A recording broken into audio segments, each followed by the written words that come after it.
વિદ્યાર્થી મિત્રો નમસ્કાર, ઓમ શાંતિ. હવે પ્રાણી સૃષ્ટિની અંદર મિત્રો આગળના સમુદાયમાં આપણે આગળ વધીએ તો આજે અગત્યના બે પ્રાણી જગતના જે સૌથી મોટા સમુદાય ગણવામાં આવે છે, બરાબર, સૌથી મોટો સમુદાય એટલે કે સંધિપાદ, અને ત્યાર પછી જે બીજા ક્રમનો સૌથી મોટો પ્રાણી સમુદાય છે જેને મૃદુકાય કહેવામાં આવે છે. તો આ બે મોટા સમુદાય વિશે આજે આપણે અભ્યાસ કરશું. સૌથી પહેલા આપણે સ્ટાર્ટ કરીએ સંધિપાદ સમુદાય, જેને આર્થ્રોપોડા અંગ્રેજીની અંદર કહેવામાં આવે છે, બરાબર. આર્થ્રોપોડા સંધિપાદ સમુદાય. તો સૌથી પહેલા મિત્રો સરળ શરૂઆત એટલે કે વસવાટ. તો વસવાટમાં લખ્યું છે સર્વત્ર. હવે સંધિપાદ સમુદાયના પ્રાણીઓ છે મિત્રો સર્વત્ર વસવાટ કરે છે, એટલે બધા જ નિવાસ સ્થાનની અંદર વસવાટ કરે છે. પાણીમાં હોય, જમીન ઉપર હોય, ઠંડા પ્રદેશમાં, ગરમ પ્રદેશની અંદર, બરોબર. કહેવાનો મતલબ બધે જ વસવાટ કરે છે, એટલે એને સર્વત્ર વસવાટ કરે છે એવું કહેવાય છે. અને સમમિતિ છે, દ્વિપાર્શ્વ સમમિતિ આપણે જોઈ ગયા. વંદો છે, બરોબર, તો એના મધ્ય અક્ષમાંથી પસાર થતી ધરી હોય એમાં કોઈ પણ એક તલે કાપવામાં આવે તો પ્રાણીના બે સરખા ભાગ થઈ શકે, એટલે દ્વિપાર્શ્વ સમમિતિ કહેવામાં આવે છે. પછી શરીર રચનામાં મિત્રો પહેલું વાક્ય છે પ્રાણી જગતનો સૌથી મોટો સમુદાય છે, બરાબર છે. દુનિયાની અંદર જેટલા પ્રાણીઓ છે, બરાબર, જેટલા પ્રાણીઓ એમાંથી મોટા ભાગના એટલે 2/3 કરતા વધુ, 2/3 કરતા વધુ એટલે એનો મતલબ એવું થાય કે આખી દુનિયાના 66% કરતા વધુ પ્રાણીઓ છે એકલા સંધિપાદ સમુદાયની અંદર આવે છે, જેમાં કીટકોનો સમાવેશ થાય છે. હવે કીટકો તો મિત્રો લાખોની સંખ્યામાં કીટકોની જાતિઓ હોવાનો એક વૈજ્ઞાનિકોનો અંદાજ છે, અને કીટકો છે એ સંધિપાદ સમુદાયની અંદર સમાવેશિત છે, કીટક વર્ગ, બરાબર. તો 2/3 થી વધુ પ્રાણીઓ, બરાબર છે, એ સંધિપાદ સમુદાયના છે, એટલે વિશ્વનો પ્રાણી જગતનો સૌથી મોટો સમુદાય છે. હવે કોમન વાત, અંગતંત્ર સ્તરીય આયોજન, બરાબર છે, નવી વાત નથી. ત્રિગર્ભસ્તરી છે, ખંડયુક્ત શરીર ધરાવે છે, અને દેહ કોષ્ઠીધારી છે. મિત્રો આ બધા શબ્દો હવે તમને ખ્યાલ આવી ગયા હશે જ. હવે પછીના બધા સમુદાયને લાગુ પડે છે, બરાબર છે. અંગતંત્ર સ્તરીય આયોજન ધરાવે, ત્રિગર્ભસ્તરી છે, ખંડયુક્ત શરીર છે, અને દેહ કોષ્ઠધારી પ્રાણીઓ છે, એટલે દેહ કોષ્ઠની હાજરી છે. ત્યારબાદ સંધિપાદ સમુદાયના જે પ્રાણીઓ છે એનું શરીર છે મુખ્ય 3 ભાગની અંદર વહેંચાય. શીર્ષ એટલે કે હેડ કહેવામાં આવે છે, ઉરસ એટલે થોરેક્સ, અને ઉદર એટલે એબ્ડોમેન. તો શીર્ષ, ઉરસ અને ઉદર, આવા 3 ભાગની અંદર, બરોબર, શરીર આખું વિભાજન પામેલું હોય છે. હવે અહીંયા આપણે જોઈ શકીએ છીએ મિત્રો કે આ વંદો હોય,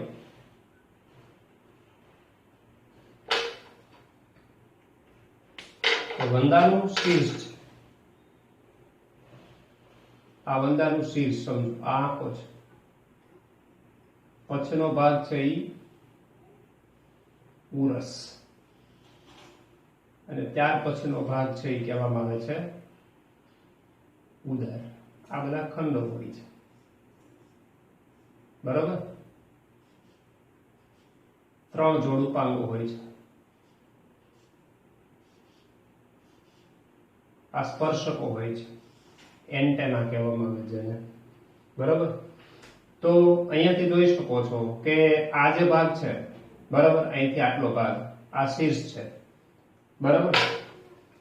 પછી અહીંથી વચ્ચેનો આટલો ભાગ છે, બરાબર, એ ઉરસ ભાગ છે, અને એબ્ડોમેન એટલે આ જે નીચેનો ભાગ છે, બરાબર, એને કહેવામાં આવે છે ઉદર પ્રદેશ. આ બધો ભાગ છે આ ઉદર પ્રદેશ છે. તો શરીર છે સ્પષ્ટ 3 ભાગની અંદર વિભાજન પામેલું હોય, શીર્ષ પ્રદેશ, ઉરસ પ્રદેશ અને ઉદર પ્રદેશ. પણ આ દરેકની રચના મિત્રો પ્રાણીની અંદર 7મા ચેપ્ટરમાં આપણે વંદાની જે બાહ્ય રચના અને આંતરિક રચના બધો અભ્યાસ કરશું ત્યારે આ 3 ટૂંકનોંધ તરીકે આપણે અલગથી ભણીશું કે શીર્ષ પ્રદેશની રચના કેવી છે, ઉરસ પ્રદેશ કેટલા ખંડનો હોય, એમાં કઈ કઈ રચનાઓ હોય, પછી આ ઉદર પ્રદેશમાં કઈ રચનાઓ હોય છે, એનો બાહ્ય દેખાવ કેવો હોય છે. તો આ 3 અલગ અલગ ટૂંકનોંધ તરીકે આપણે 7મા ચેપ્ટરની અંદર આપણે ભણવાની છે. પણ અહીંયા ખાલી એટલું જ કે શરીર છે શીર્ષ પ્રદેશ, બરાબર છે, ઉરસ પ્રદેશ અને ઉદર પ્રદેશમાં વિભાજન પામેલો હોય છે. હા, હવે શીર્ષ અને ઉરસ, આ શીર્ષ અને ઉરસ આ બે ભાગ જોડાય ત્યારે શિરોરસ બને. એ બંને ભાગને સંયુક્ત રીતે શીર્ષ વત્તા ઉરસ એટલે એને કહેવામાં આવે છે શિરોરસ. ચાલો, તેઓ સાંધાવાળા ઉપાંગો ધરાવે છે, જાણો છો, આગળ આવી ગયું છે, બરાબર છે. પછી સાદી કે સંયુક્ત આંખો હોય છે.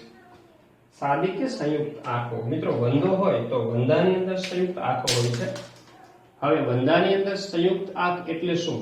કે ભાઈ વંદો હોય એ એક સાથે એક વસ્તુના ઘણા બધા પ્રતિબિંબ જોઈ શકે છે, બરાબર. એવી મોઝેઇક જે પ્રતિબિંબ રચના કહેવાય, બરાબર છે, એ પણ ધરાવે છે. અને બંને આંખે અમુક પ્રાણીઓ છે સંધિપાત સમુદાયના સ્વતંત્ર રીતે જોઈ શકે છે, બરાબર. તો સંયુક્ત આંખ કહેવાય. સાદી આંખ કેટલાકમાં હોય છે, બરાબર, બે આંખોથી પણ કોઈ એક વસ્તુને એક સમયે જોઈ શકે છે. પછી સ્થિત કોષ્ઠ કે સમતોલન અંગ જેવા સંવેદન અંગો આવેલા હોય છે. સંવેદી અંગ, સ્થિત કોષ કેટલાક પ્રાણીઓની અંદર, સ્થિત કોષ મતલબ આ સંવેદી અંગ છે જે સંવેદનાને ગ્રહણ કરતું અંગ કહેવામાં આવે છે, બરાબર, અથવા સમતોલન અંગ કહેવામાં આવે છે. આમ તો સમતોલન અંગ હોય છે મિત્રો એ ચેતાતંત્રનો ભાગ છે એ ગણાય છે, બરાબર. તો સ્થિત કોષ્ઠ કે સમતોલન અંગ જેવા સંવેદી અંગો ધરાવે છે. ત્યાર પછી મિત્રો કંકાલ તંત્રની વાત કરીએ તો કંકાલ તંત્ર છે કાઇટિનનું બનેલું બહિર્કંકાલ હોય છે. સૌથી શરીરની બહાર છે વંદામાં જે કથ્થઈ કલરનો વંદો આપણને જોવા મળે છે સામાન્ય રીતે, તો એની શરીર ઉપર દરેક ખંડની અંદર આવા જે ભાગો હોય એની ઉપર કાઇટિનની તકતીઓ હોય છે. એટલે બહિર્કંકાલ સ્વરૂપે કાઇટિન હોય છે જે નિર્મોચનની ક્રિયા દ્વારા દૂર કરે છે. નિર્મોચનની ક્રિયા દ્વારા દૂર થવું એટલે વંદો હોય તો એ યોગ્ય સમયે, બરાબર છે, એના શરીરનું ઉપરનું આખું આવરણ છે એ દૂર કરી નાખે છે. તમને સિમ્પલ ઉદાહરણ આપું, તમે સાપ હોય તો સાપ છે એના શરીરની ફરતે જે કવચ હોય છે જેને સફેદ રંગની કાસળી કહેવામાં આવે છે મિત્રો, તો સર્પ છે શરીરને સંકોચી અને જે સફેદ કાસળી હોય એમને પડી રહે અને સર્પ છે આગળ છિદ્ર પાડીને આખું શરીર સંકોચીને નીકળી જાય છે. તો ઉપરની જે ખાલ કહેવાય, ખાલ, પડ, આવરણ જેને કાસળી કહેવામાં આવે છે, તો એ એમને પડી રહે છે. એ ક્રિયાને નિર્મોચનની ક્રિયા કહેવાય છે. તો વંદાના શરીરનું ઉપરનું આવરણ છે એ અમુક સમયે આખું આવરણ છે એ દૂર કરી નાખે છે અને એ પડ છે શરીરની વચ્ચેથી આમ તૂટી અને વંદો અંદરથી શરીર આખું નીકળી જાય અને બહારનું આવરણ છે આખું એ પડ્યું રહે છે. આને નિર્મોચનની ક્રિયા કહેવામાં આવે છે. ચાલો આગળ વધીએ. પાચન તંત્ર સંપૂર્ણ અન્નમાર્ગ ધરાવે છે અને મુખાંગો ધરાવે છે. મુખાંગો એટલે મુખની આસપાસ જે રચનાઓ હોય છે, બરાબર. વંદાની અંદર અધોજંબ ને અધિજંબ, પ્રથમ જંબ અને દ્વિતીય જંબ, આ 4 પ્રકારના કુલ 6 મુખાંગો હોય છે.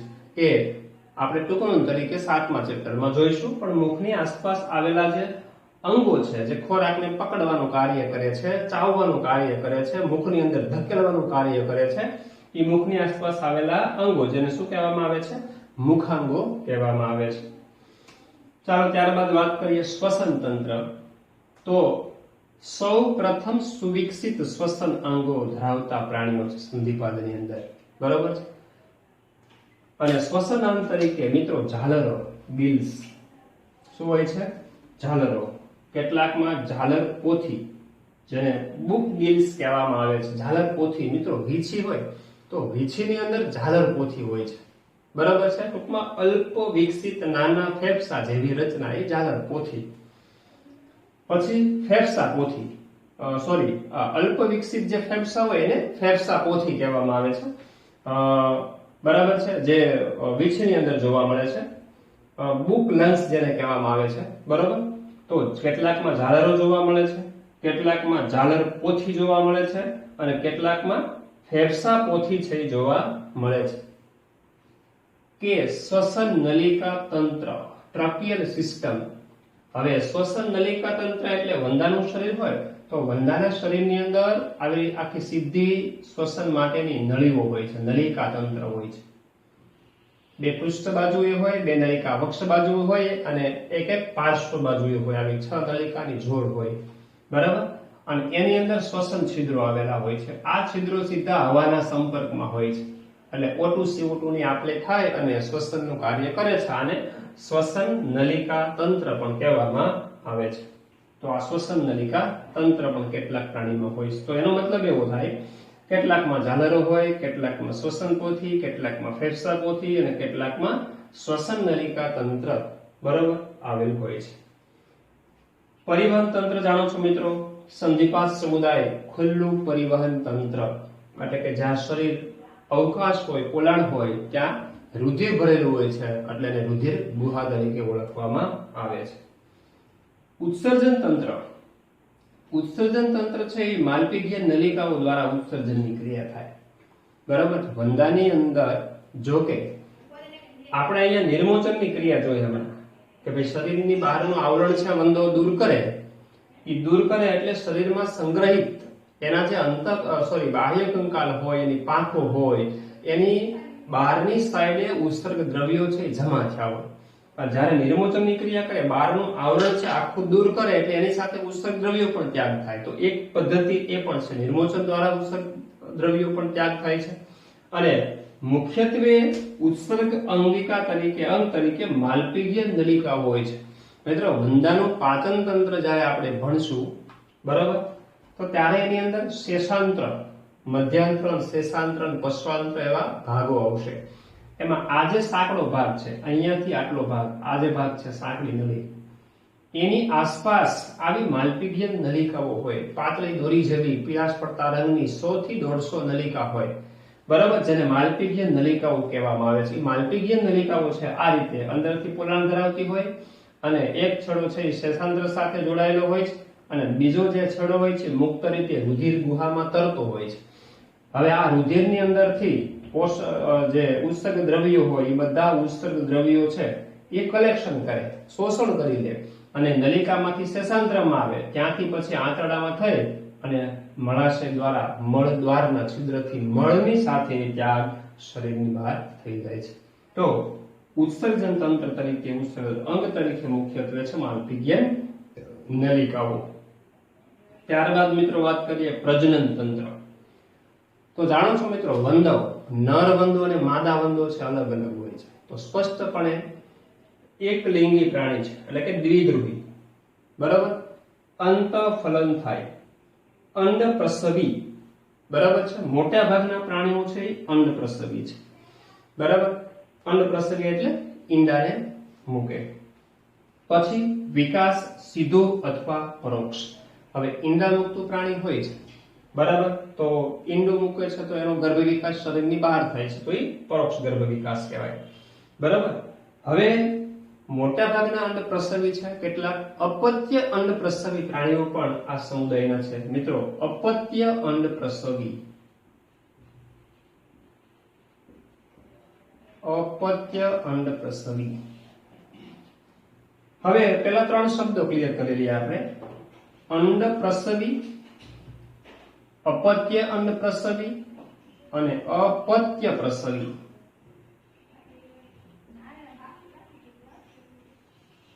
તો આ 3 શબ્દો થયા મિત્રો, બહુ ધ્યાનથી સમજજો.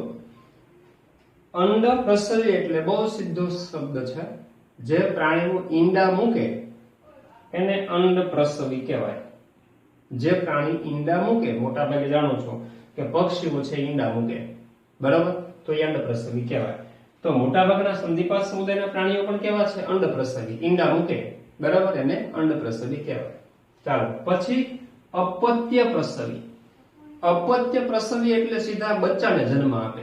સસ્તન પ્રાણીઓ છે, માનવ સહિતના પ્રાણીઓ છે, એ સીધા પુખ્ત પ્રાણી જેવા બચ્ચાને જન્મ આપે, એને અપત્ય પ્રસવી પ્રાણી કહેવાય. ત્રીજો શબ્દ છે અપત્ય અંડ પ્રસવી. સાંભળજો મિત્રો, અપત્ય અંડ પ્રસવી પ્રાણીમાં કેવું હોય? શરીરની અંદર ફલન થાય, એટલે કે અંતઃફલન થાય, શરીરની અંદર ઈંડું બને એટલે કે ઈંડું છે શરીરની અંદર બને. ઈંડાનું સેવન ગર્ભ વિકાસ પણ શરીરની અંદર જ થાય છે. ગર્ભ વિકાસ પૂરો થાય એટલે જાણો છો ઈંડું ફૂટીને બચ્ચું બહાર આવે. તો સામાન્ય રીતે જે અંડપ્રસવી પ્રાણી હોય એમાં ઈંડું પેલા મૂકે, ઈંડાનું સેવન શરીરની બહાર થાય, ઈંડું પરિપક્વ બને, સેવન થઈ જાય, ઈ ફૂટી જાય ને એમાંથી બચ્ચું બહાર નીકળે. પણ આપણે વાત કરીએ છીએ અપત્ય અંડપ્રસવી. અંતઃફલન થાય, શરીરની અંદર ઈંડું બને, માદા પ્રાણીના શરીરમાં ઈંડાનું સેવન શરીરની અંદર જ થાય અને બચ્ચું છે એ બહાર નીકળે. શરીરની અંદર જ ઈંડું ફૂટી જાય અને બચ્ચાનો જન્મ થાય. શરીરની અંદર ઈંડું બને છતાં બચ્ચાનો જન્મ થાય. મિત્રો, આ એક વિશિષ્ટ પદ્ધતિ છે. અપત્ય અંડપ્રસવી પ્રાણી કહેવામાં આવે છે. મિત્રો, સંધિપાત સમુદાય વીંછી છે, સ્કોર્પિયો, તો વીંછી છે એ મિત્રો અપત્ય અંડપ્રસવી પ્રાણી છે. પ્રાણી જગતની અંદર વીંછી અને એક શાર્ક, ઉદાહરણ યાદ રાખજો, ખાસ અગત્યની. વીંછી અને શાર્ક માછલી જે છે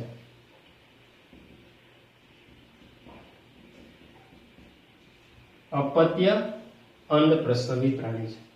ચાલો ફરીથી એક વખત, અંડપ્રસવી કોને કહેવાય? જે ઈંડાને જન્મ આપે, ઈંડાનું સેવન શરીરની બહાર થાય, પુખ્ત થઈ જાય, ઈંડું ફૂટે, બચ્ચું બહાર આવે, સીધું બચ્ચાને જન્મ આપે એને અપત્ય પ્રસવી. અપત્ય અંડપ્રસવી, અંતઃફલન થાય, શરીરની અંદર ઈંડું બને, શરીરની અંદર જ સેવન થાય, અંદર જ ઈંડું તૂટી જાય છે અને બચ્ચાનો જન્મ થાય છે. શરીરની અંદર ઈંડું બને અને બચ્ચાનો જન્મ થાય અને અપત્ય અંડપ્રસવી કહેવાય. વીંછી અને શાર્ક. ઓકે, આગળ વધીએ. હા, ગર્ભ વિકાસ સીધો અથવા પરોક્ષ. ઉદાહરણ છે મિત્રો, હવે ઘણા બધા ઉદાહરણ છે. સૌથી પહેલા તો આર્થિક ઉપયોગી કીટકો. હવે જાણો છો કીટકો છે આમાં સામેલ છે, બરાબર? કીટક વર્ગ છે એ સંધિપાદમાં સામેલ છે. તો આર્થિક રીતે ઉપયોગી એવા કીટકો કોણ કોણ? તો કે મધમાખી. જાણો છો મધ એકઠું કરવાનું કાર્ય કરે છે, કીટક છે, પરાગનયન થાય છે અને મધ પણ મળે છે. તો આર્થિક રીતે મધમાખી ખૂબ જ ઉપયોગી છે, બરાબર? તો મધમાખી છે એ સૌથી વધુમાં વધુ ઉપયોગી પરાગરજના વાહકો છે મિત્રો, બરાબર? પછી જાણો છો રેશમના કીડા, એ પણ રેશમ મેળવવા માટે. પછી લાખના જે કીટકો છે, બરાબર, લાખ ઉત્પાદન કરતા કીટકો છે. આ બધા આર્થિક ઉપયોગી કીટકો છે સંધિપાત સમુદાયના પ્રાણીઓ. પછી વાહક તરીકેનું કાર્ય કરતા તો કે એનોફિલિસ મચ્છર છે, જાણો છો, બરાબર?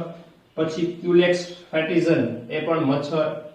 એડિસ, આ મચ્છર, આ બધા જે મચ્છર છે, મોસ્કિટો, એનોફિલિસ, ક્યુલેક્સ ફેટિઝન, એડિસ, આ ઈ વાહક કેમ કીધા? કારણ કે રોગના વાહકો છે, બરાબર છે? તો જુદા જુદા રોગના વાહકો જ્યારે કોઈ રોગિષ્ઠ વ્યક્તિને કરડે, એનું લોહી શોષણ કરે, તો એના જંતુઓ એ મચ્છરની અંદર દાખલ થાય અને બીજા વ્યક્તિને કરડે ત્યારે એના શરીરમાં દાખલ કરે. તો એને શું કર્યું? રોગના જંતુઓનું વહન કર્યું, એક દર્દીમાંથી, એક વ્યક્તિમાંથી બીજા વ્યક્તિમાં. તો એને શું કહેવામાં આવે છે? વાહકો કહેવામાં આવે છે. કોના વાહકો? રોગના જીવજંતુના વાહકો. ઓકે. પછી ટોળામાં રહેતા અને પાક માટે હાનિકારક કીટકો. ટોળામાં રહેતું હોય, આખું ટોળું હોય અને ખેતરની અંદર ઊભા પાકને નુકસાન કરે છે. તમે મિત્રો જાણો છો, બરાબર? તીડ, બરાબર? તીડ, જે તીતી ઘોડા કહેવામાં આવે છે, બરાબર? લોકસ્ટા, તો એ સમૂહની અંદર હોય છે, હજારોનું લાખોનું ટોળું હોય છે મિત્રો તીડનું.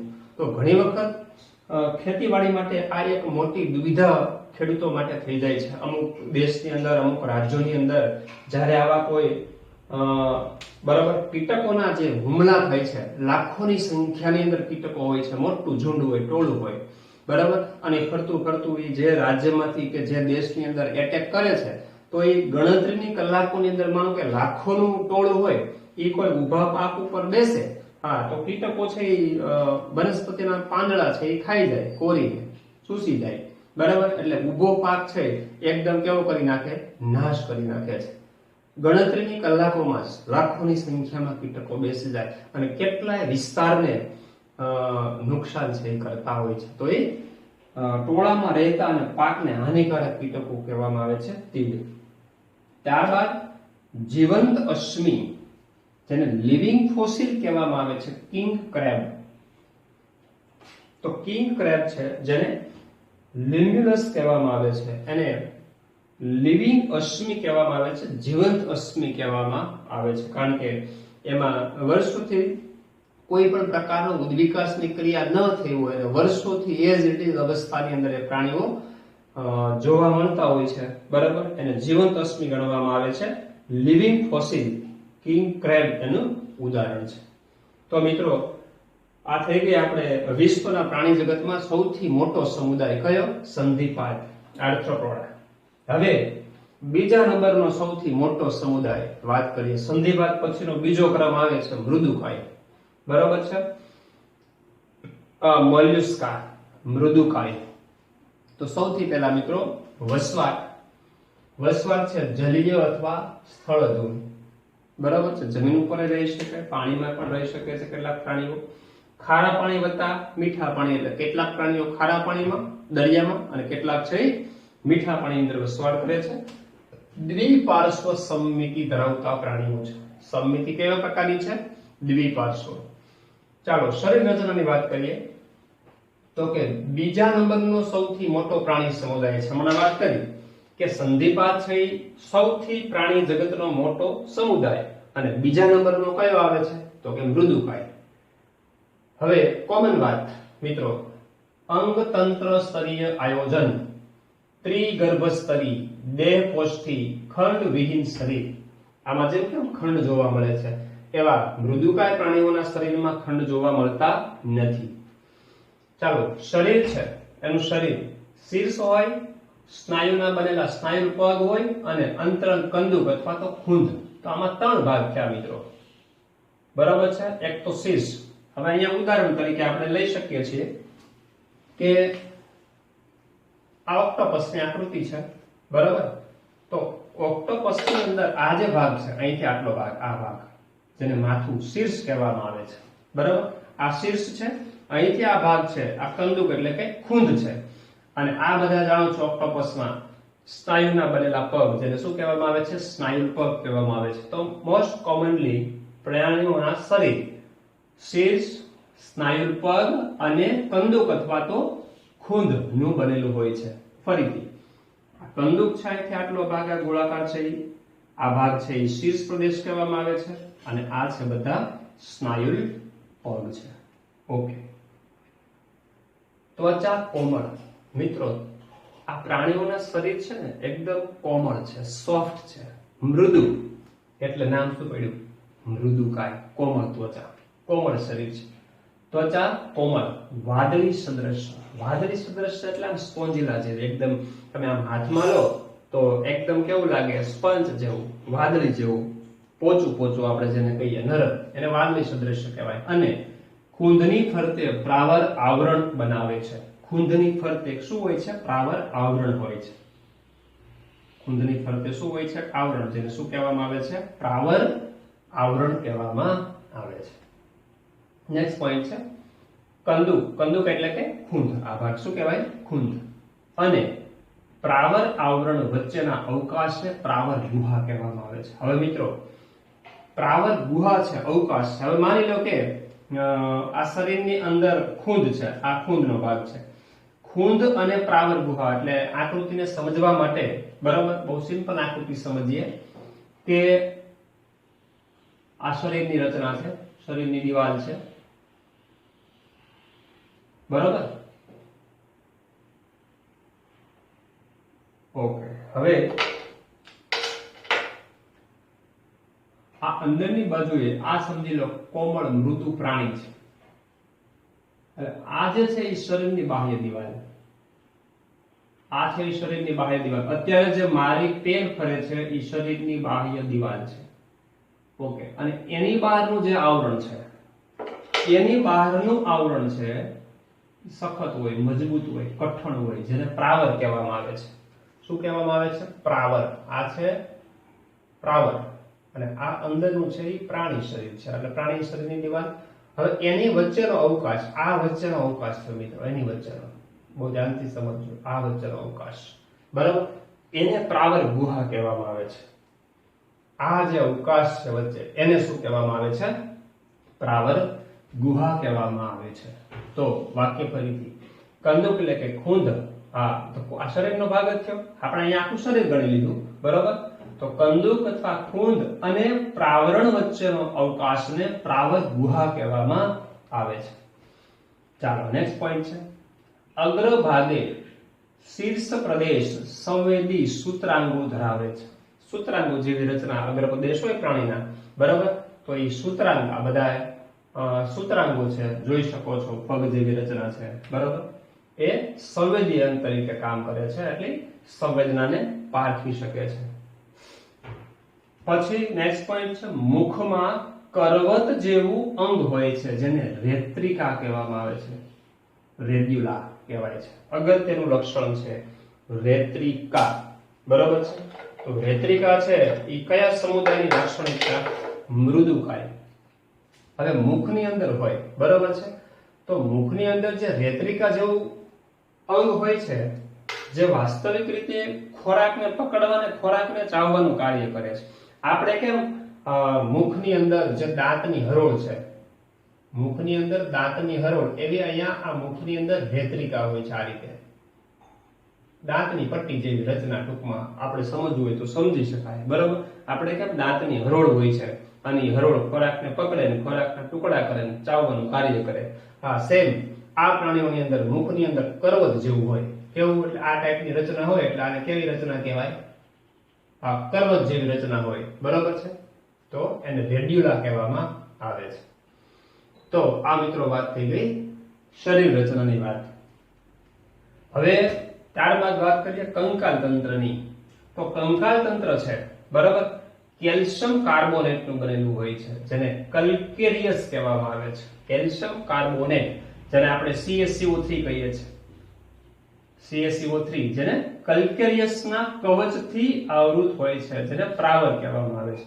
હા, એટલે અહીંયા આપણે એમ કીધું કે ભાઈ આ શરીર સૌથી બહારનું છે, આ કેલ્શિયમ કાર્બોનેટની તકતી હોય, સખત અને મજબૂત.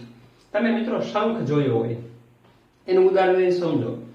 હવે શંખ છે, વાસ્તવિક શંખ એક પ્રાણી છે. આપણે જે મંદિરોની અંદર ધાર્મિક પૂજા વિધિ કે આરતી થાય ત્યારે શંખને વગાડવામાં આવે છે, એ શંખ શેનો બનેલો છે? કઠણ છે, મજબૂત છે, વ્હાઇટ કલર કે શેડિંગ જેવો દેખાય છે.